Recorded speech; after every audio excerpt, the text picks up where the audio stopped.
আসলে আজকে কথা বলতে এলাম আওয়ামী লীগ নিয়ে। আসলে সবাই একটা সুযোগ দেওয়া দরকার।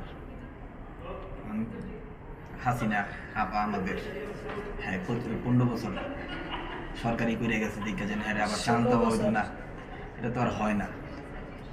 যার যার ক্ষমতা দিয়ে উনি উনি আসবে। দেখলাম সব দলই আন্দোলন আন্দোলন করতেছে, আওয়ামী লীগের একটা সুযোগ দেওয়া দরকার।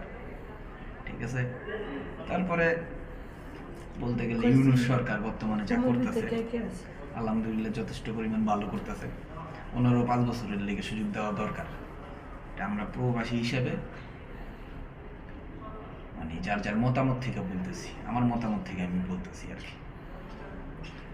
তা আওয়ামী লীগকে যেরকম একটা সুযোগ দেওয়া দরকার, ওরকম ইউনূস সরকারের একটা সুযোগ দেওয়া দরকার, আর সুষ্ঠু নির্বাচন দরকার। ইনশাআল্লাহ বাংলাদেশে একটা সুষ্ঠু নির্বাচনের অনেক দরকার।